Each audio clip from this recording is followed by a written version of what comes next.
So here we are with episode 2 of Stardust Telepath. The first episode was very cute, perhaps a little too cute for some folks, but with it being first episodes and all, there's always the chance that it's going to slow down eventually. Or maybe it's just gonna keep up this moe for at 100% throughout the whole thing. Who knows? It might end up being a little bit too much for me, but right now I'm enjoying the amount of cuteness that's going on in this series, even though only one episode has come out. But we'll just have to see how this episode goes. If you guys like the video, like the video. If you dislike it, dislike it. I do have my full length up on Patreon and early access to non-seasonal and some seasonal shows on my YouTube memberships. But other than that, let us get started. Wow, how cute. Y'all going to space together? Oh, a rocket notebook? Alien memory? Oh, that's what her searches were? Well, you might have to, for adults. Bottle rocket launcher. Building rockets takes a long time. How are you gonna carry all that, huh? 700 ton? Gotta grow up and learn how to fucking... Did you mean I can't make one by myself? Damn, dude, fucking Google's roasting you. I grew a little more mature by knowing your limits as a kiddo. Unfortunate, but you know, you're gonna have to get a higher education. Get yourself into, you know, some space projects and all that. She's holding something, I realize. Not super sure what it is, though. That girl looks like she's in a garage. What is the expectation that the girl with the small twin tails is a tsundere, huh? We'll see, huh? I like that they have it in the I keep wanting to say Spatian, the alien language. Sheer miracle power. Maybe even boost it up with moe fuel. Bonavu.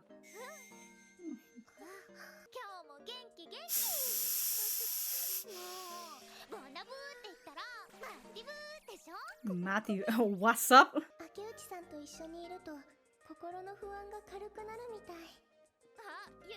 But then it gets worse right after, huh?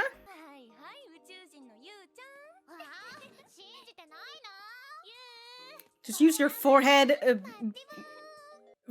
pathy on them. She's out here teaching these kids alien language without them even realizing. Haruno. Okay.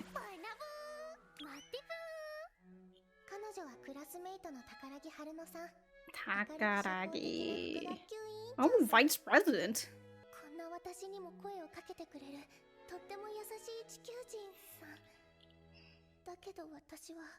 Can't respond, huh?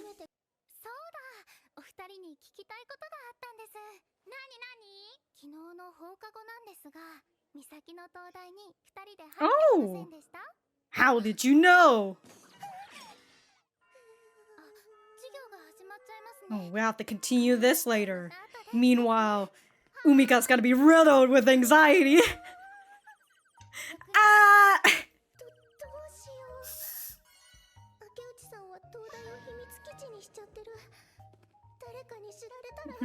Oh no, the men in black. No!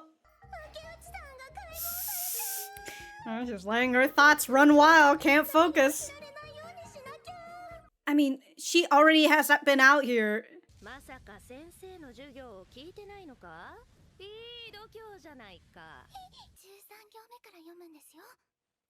Teacher's like right behind you. What?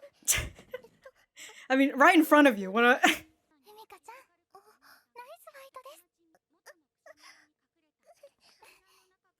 Look at her, not being discouraged. Well, she's not discouraged by your inability to talk one bit. She keeps trying. My god, you see that void in the hallway? So spooky.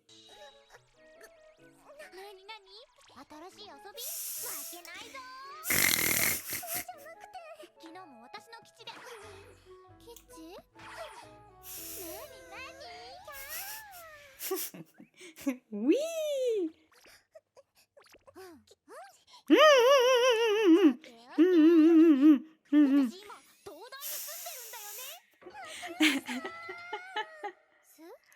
Yeah, she's living in there. The bright flashes of light. What, you think Haruno is part of the FBI, sorry, the MIB?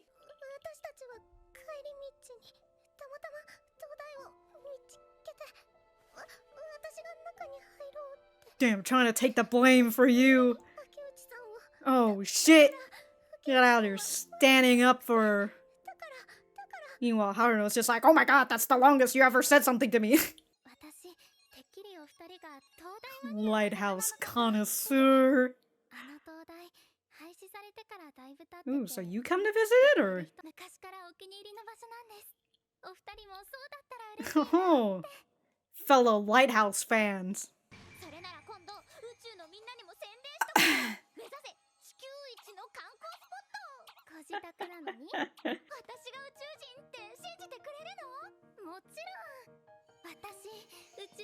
Oh. I don't know about all of humanity. Oh, hopefully they're both peaceful, huh? Oh, look at her geeking out. Yes. Doesn't get it at all. Ah, right in the middle.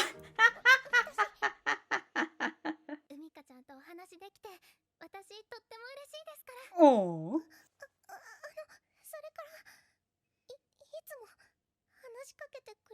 Look at her, she got to say it now. Now that she had all those other words came out of her mouth. What, y'all touching foreheads? No? Okay. Wow.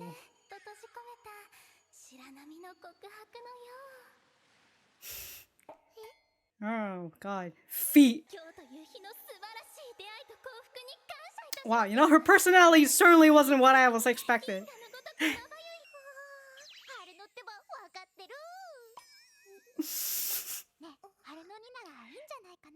Oh, your dream? Oh. Going out to space? She just wants to talk to aliens, so... Woohoo!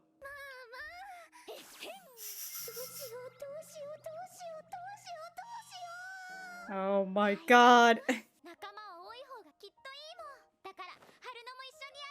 Ah, I've got more brains to put together in order to build this rocket.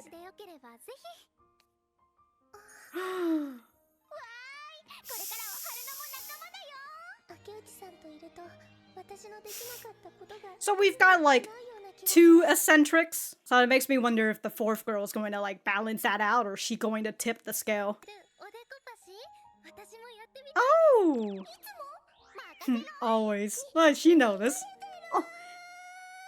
I mean, it's kind of obvious that y'all been doing it like in the classroom where everybody else can see it. Try a small one, huh? Yeah. The bottle rockets. I realize she's wearing a UFO for her, like, whatever the hair thing is. Oh man, look at these 2 having people to talk to them. You know, maybe you should also try to, like, get their phone number or their line, you know? Or their email. Oh! She's been holding on to this bottle all day.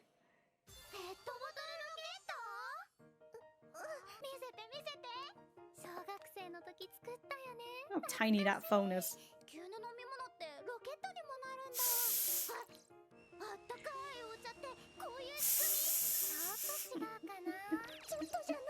More than a little. Oh my gosh, she's just gonna... Wait, is this soda? Oh my god, she's gulping soda?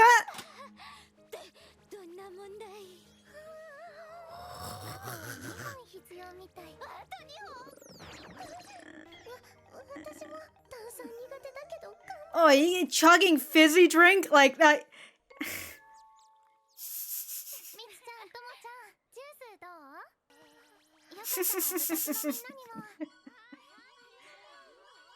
Oh, free soda!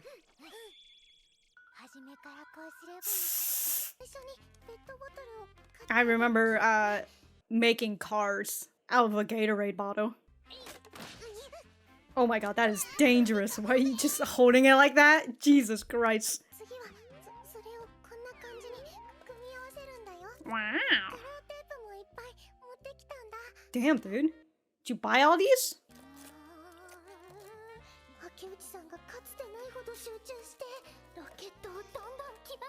Rocket's looking stranger by. Damn, that's a big rocket.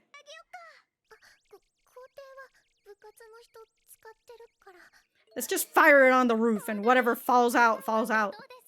What if it falls into the ocean?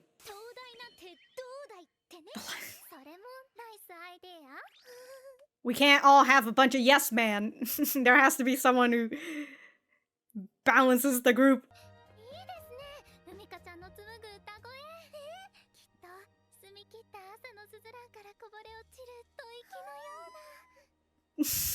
She goes into like a very poetic mode.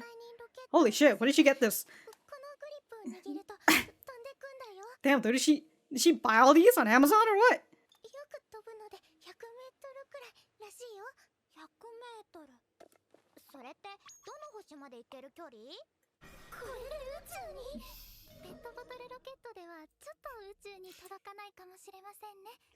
Won't even hit the first atmosphere.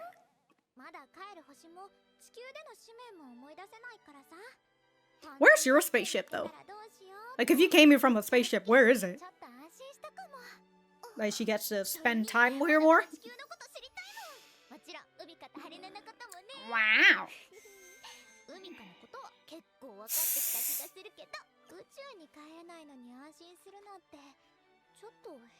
Well, you want to spend time a little bit more.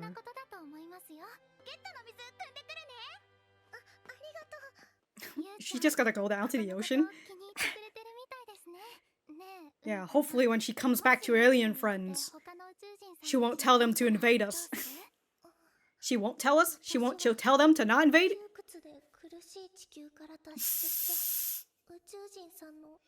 But what if the aliens are also oppressive?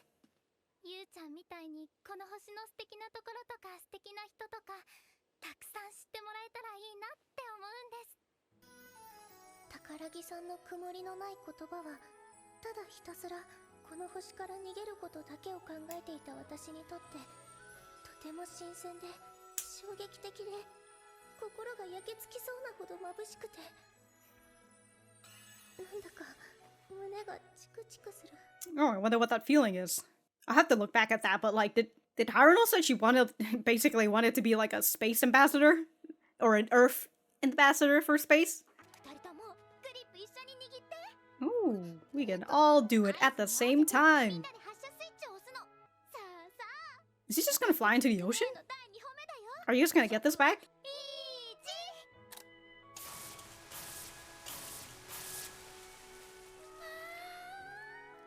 Wow, y'all build your first rocket and everything.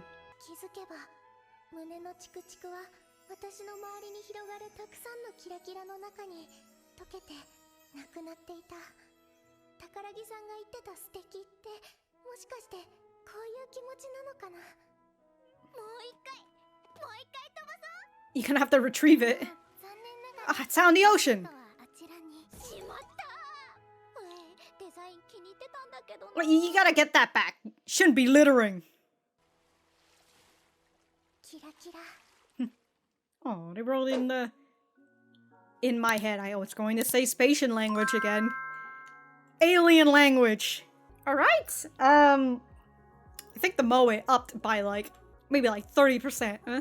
Which makes me even think even more, right? In terms of like group dynamics. It's either you're gonna go full on and like everybody are just yes men to each other, and it's just, you just gotta, oh, she's writing the alien language. Friend, comrade, Tomorov. Explosive mechanic?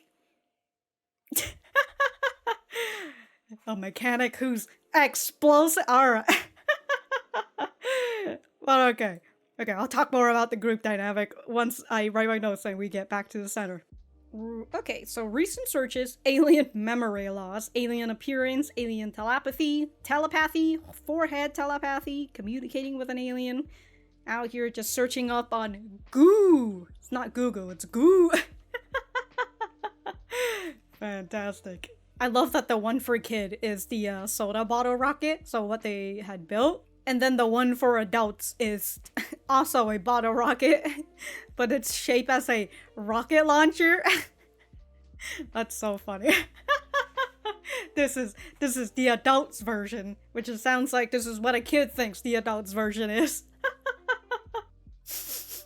I enjoy this one. She just searches up rocket, and then Goo's just like, "Did you mean I can't make one by myself?"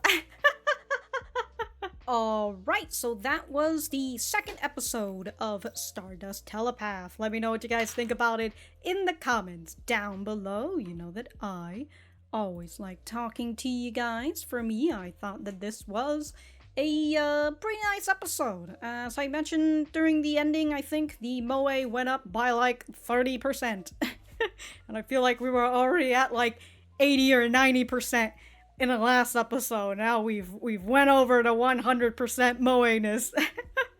And so, as I was talking about in terms of the group dynamic, are we going to have the fourth girl who's going to join in, which I assume we're going to see in the next episode? Is she going to be the one who balance out this group, right? The one who's going to be a little bit more level-headed, right? The one who perhaps she also wants to go into space, but she, in terms of maybe what she feels is like, she feels like she's in it much more seriously than these three girls who are just making bottle rockets. It's just like, what the fuck is this? We'll just have to see when she appears. And so that's my only concern right now, is that if the fourth girl, I would assume she might also end up being a little eccentric in her own ways, as we kind of see with these group of characters right now. That being said, I feel like Umika out of everyone is kind of the more normal-ish person. Right, she's kind of right there, but with the way that she is, she's unable to, for the most part, reel Haruno and Yu back when the both of them get excited for something, because it seems like Haruno very much will just go along with everything, kind of like Yu goes along with everything too.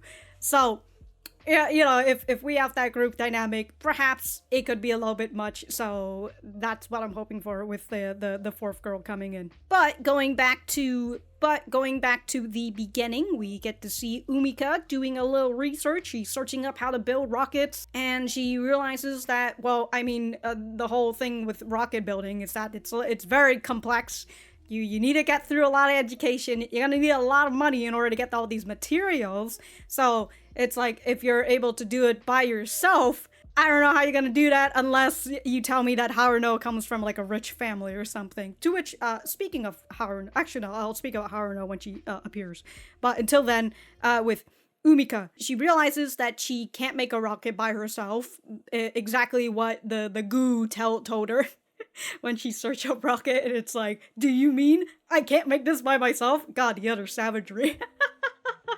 But she realizes that, and as she says, with this research, she has matured just a little, knowing that she can't do this. Right now anyways, right? She can't do this. And then we see the entire class just coming up to you and saying, you know, bon vous, mati-vous.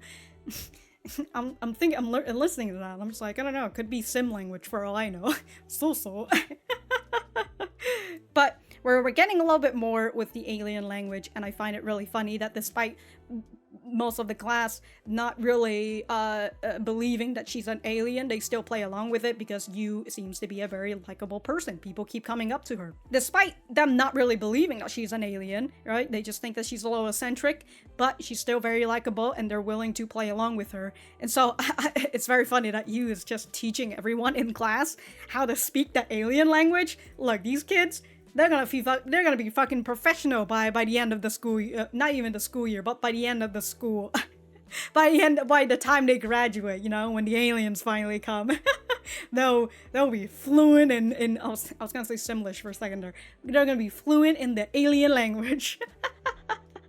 But we have the continuation of Umika feeling like she does not fit on Earth, and she thinks about how, like, wow, even though you're an alien, she's fitting here with everybody. She's getting along with everybody.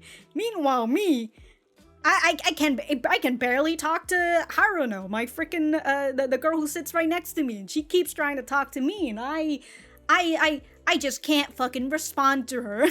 And so we get to see Haruno, and as what Umika describes, Haruno is the class vice president. I wonder who's the president then. And she's cheerful and outgoing, and then as we learn later, she is, I was gonna say she's a lighthouse fan, but the lighthouse, the abandoned lighthouse specifically, is her favorite spot. So, you know, but she did ask, like, I thought y'all were fellow lighthouse connoisseurs. So maybe she is just a lighthouse fan, and she wants to talk to aliens, and she can be very poetic with the way that she talks about Umika's voice and such. I will say her personality wasn't what I expected. I thought she was going to be a little bit more mild-mannered, but it seems like her... the reason why I say that maybe Haruno ends up being like the rich girl or whatever, because her personality kind of fits within that like rich girl persona when it comes to these like moe type anime, right? It's like it's someone like from K-On! Hold on, I have to Mugi. There you go. All right, someone like Mugi, who's a rich girl, but like she's very interested in all these like commoner things, right? And she's very agreeable and such. I kind of get that vibe from Haruno, but like she might not be a rich girl, so we'll just have to see if, you know, they ever come over to her house or something. We'll just have to see. But Haruno makes the mention of the lighthouse, but it gets interrupted because class is coming, and we see Umika's anxiety at work here, right? It's like, you didn't get to finish this conversation. Well, don't worry. Your anxiety is going to finish this for you. And so she's over here just mulling over all of this. It's just like, oh my god. Somehow, because Haruno might get the idea that that you is an alien, even though you have been telling everyone that she's an alien. Umika's just like, oh no, I need to protect this secret from everybody. Or else the men in black, they're gonna come for us. Will Smith, he's coming. And then here with this scene, as she was distracted by all this thinking about the men in black and everything, Haruno helps her out once more, or, you know, helps her out, been trying to talk to her, and Umika feels really bad for being unable to respond back to her, right? She's unable to even thank her for all the help that she's been doing, and even thank her for continuously trying to talk to her, even though she is unable to respond back to her.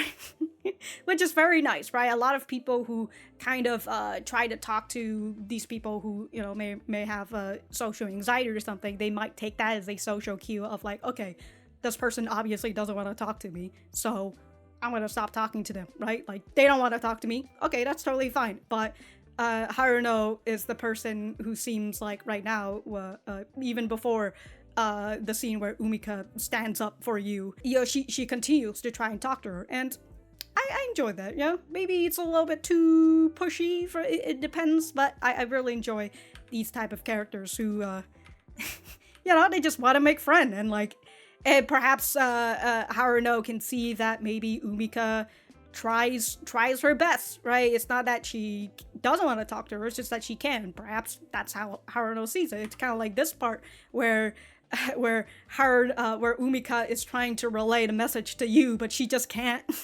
So she's just over here just mumbling and saying some random stuff, and you's just like, oh, is this some kind of new game? So she just goes along with it, and we have Haruno who's just chuckling about it, right?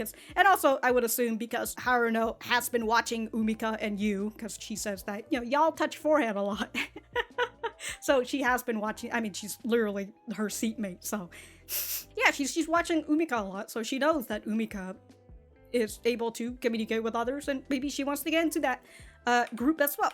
Anyways, here in this situation, it's kind of like what I I feel like I've mentioned it back in like Bocchi the Rock, since again, this is the only other anime that I can think of right now in terms of social anxiety. I mean, there's also Komi as well, but whatever. It's the idea of not being able to do it for yourself, but being able to do it for others. So here is Umika, who is unable to talk to Haruno because in terms of the way that, you know, she wants to talk to Haruno, well, this is for herself, right? She wants to be able to talk to Haruno, but she just can't do it because this thing that she wants to do is for herself. She's trying to improve for herself, and it's really hard to do it when it's for herself. But despite that, she's like getting she's riddled with anxiety by the thought that Yu is going to get taken by the MIB and she's gonna get dissected and all that, right? And she has to defend Yu, and so here she is standing up for Yu and like trying to put the blame on herself, saying like, "Hey, it's not that, you know, we were at the lighthouse. It's not that she lives at the lighthouse. I brought her there. She didn't want to go. It wasn't her idea, you know, like, you put all the blame on me." And this is the first time that she is talking to Haruno, and it's nice, right? She breaks through that barrier, not because it's for herself, but because it's for somebody else. And because of that, she ends up being able to talk to her. And with, you know, the barrier being broken, she's now able to thank Haruno for all the things that she's done. So I really like that. I enjoy it. And since they're here, Yu decides that, hey, we're gonna tell her your dream. Yeah, our dream now. That reminds me, the word that they showed us was tomorav, which means friend, or comrade. It's our dream now, comrade.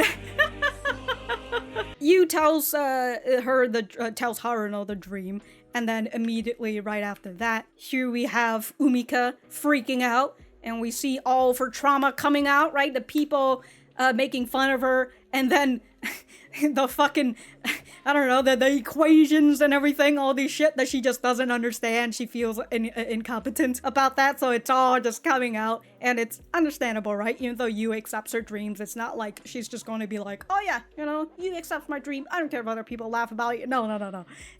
It's still gonna resurface. So it's just nice to have yet another person come and join the group, and also with what Yu says, the more the merrier. It's a nice scene. I like it. The more people who get involved with Umika and her ideas, the better, right? It's going to be a better thing for her. And then in the next scene, we've got the idea of bottle rockets because, well, Umika realizes that I probably can't make a giant rocket right now. So let's start off with something small. Understandable, right? These small stuff could still help you with like the skills to build an actual rocket later on. You know, I think that's how it goes, right? Eventually, you can apply these skills onto, like, bigger things. Although I do have this question that I know that the anime probably won't answer. Most definitely won't answer, just because this is all in high schoolers' perspective. Which my question is, what will the government think? And it's probably not going to get answered because, well, I doubt that they're going to build like a giant fucking rocket that's going to take them into space. Like there's because like right now, because they're very much a kid and they don't really think about the idea of like, what are you going to do when you're in fucking space, right? You can't breathe in space. And then the idea of, again, I've been watching The Witch from Mercury again, so I'm thinking about like, oh, you know, space radiation or whatever, and it's gonna cause problems with your body if you can't adapt to space and all that, right? There's a lot of complexity that comes with being in space, but because we're following high schoolers, they have a very basic idea of space. And it's just kind of like, okay, you build a rocket, but like, if you build a rocket, like, what about spacesuits and all that? Like, where are you gonna get that when you're gonna get the material for these? But again, these questions, I don't really expect them to answer it because these are kids, and they'll find out eventually when they, you know, graduate from high school, they go into college, and they learn more about all these stuff. I do wonder eventually maybe they might kind of wonder about the alien dictionary. Because, like, they brought that up, and Umika is learning the alien language and all that, and, maybe one of these days it'll click in her mind like, wait a minute, who wrote this dictionary, this alien language that is like, yeah, this is my people's language. So it's like, okay, like who are these people? Are they fellow aliens, or have they met these aliens before? Who knows? But again, these are questions that I don't expect to be answered. And so off we go to the lighthouse, and when Yu finds out that this rocket doesn't actually go into space, she's a little disappointed, but at the same time, she is relieved that they're not actually going into space. Because, well, she wants to stay here just a little bit more. And that fires up Haruno's question, where she asks, if you went to outer space and you've met some aliens, what would you do? And Umika, hearing that in her head, she answers, because of course she's very internal, all of her dialogue and her response is going to be inside her head. And I feel that sometimes, where like I'll have like my friend ask me something, and then I'll think about it in my head, and then later on I'll have to ask him. I'm just like, did I think about it or did I say it? And then they'll have to tell me that, oh, you probably thought about it because I didn't fucking hear it. So I feel that. So in her mind, she answers, I want to escape the oppression and agony of Earth and make friends with aliens. And Haruno responds, I was gonna say respond, like she answers it anyways, right? Umika didn't answer, but she doesn't really mind that. She just goes and she says, well, I want the aliens to find out the wonderful places and people on Earth. As she hears that, she says her unclouded words, Haruno's unclouded words, for someone like me who thought nothing but escaping this planet, came as a breath of fresh air, as a shock, and as a brilliant flash that seared itself into my mind. I can feel a prickling in my chest. It goes into the idea of, for someone like Umika who feels like she doesn't want to, she can't fit in, the way that she looks at it is that she wants to run away because she feels like Earth is not a place for her. And she's banking it on the aliens who may or may not accept her. She's putting all her eggs in one basket, right? And she doesn't really understand the idea of, again, whether the aliens would accept her or not. But in her mind, anything is better than here on Earth, while Haruno, despite her wanting to meet up with the aliens, she likes Earth, right? She sees the wonderful things and she sees the wonderful people on Earth. And, it also kind of comes into the idea of, well, Umika is very much an extrovert and Haruno is very much an extrovert, kind of like you. And she's able to communicate with other people and she's able to talk with them. And so she's living the good life. And so that's why she's able to see the good things on Earth, while Umika is unable to see it because she can't communicate and she can't talk to these people. So she is unable to experience these feelings that Haruno is feeling until they are ready to fire the rocket, and Yu's just over here like, we're all grab the handle together and we're going to fire it once we do the countdown. And so they do the countdown, the rocket fires, and Umika says, before I knew it, the prickling in my chest amidst the countless sparkles that surrounded me melted away into nothingness. Perhaps this was the wonderful feeling that Haruno mentioned. And for the first time in her life, she gets to feel this wonderfulness of Earth. And so it makes me wonder if perhaps eventually this is how Umika is going to feel, where she would still want to go out into space and, try to make friends with aliens and all of that, but she would still be able to see the goodness of Earth and to be able to perhaps become a little bit more like Haruno, where, again, going out making friends with aliens, but then she also wants the aliens to find out the wonderful places and people on Earth. Who knows, right? Who knows? But I enjoy that, right? This is kind of like the first step for Umika to...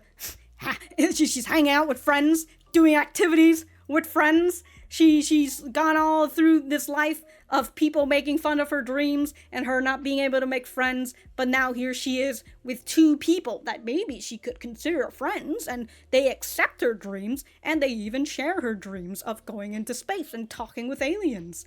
So fucking great, right? This is a feeling that she has never experienced before, and I enjoy it. It's very nice. It's always nice to see these sort of stories where, you know, people who have these issues of being able to communicate with others and eventually finding out that, you know, being able to go through with this whole spiel. And I love that here in this story right now. I mean, it's the same thing. Yeah, it's kind of the same thing with Bocchi the Rock as well, where it's not even okay, like it's still like falling on chances, but the good thing about the nice thing about it is that Umika and Hitori, despite the chances falling upon them, they've decided to take that chance instead of instead of running away from it. And also the idea of this chance that falls upon them are these people. I feel kind of odd when I'm about to say this, but like these chances come from these people who are able to accept them from for who they are. And the way that I feel bad saying that, it just kind of the way that it's structured, it kind of does feel like you know what? I'm gonna remove all of that. Maybe the way that these messages goes, it's the idea of, even though you feel like you are unable to make friends and, you know, you feel like you're unable to fit, the earth is filled with billions of people, and there is ooh, I just moved my microphone down. There is no way in heck there is no way in heck that all the billion amount of people, oh god, what's going on here? All the billion amount of people out there are going to reject you, right? There's always going to be people who's going to be able to accept you for who you are, even though you live in a small town or, you know, a place that you feel like is a small world.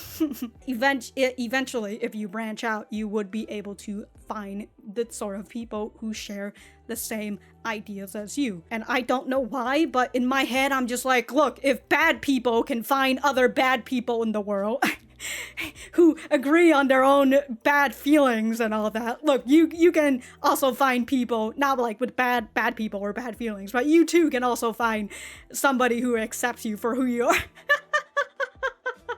But yeah, I enjoyed this, and I'm excited, but also a little scared to see how the next character is going to be, but again, we'll just have to see it when it happens. Until then, if I have anything else to say, I will write it in the description down below. Thank you guys for sticking around, and I will see you guys in the next episode.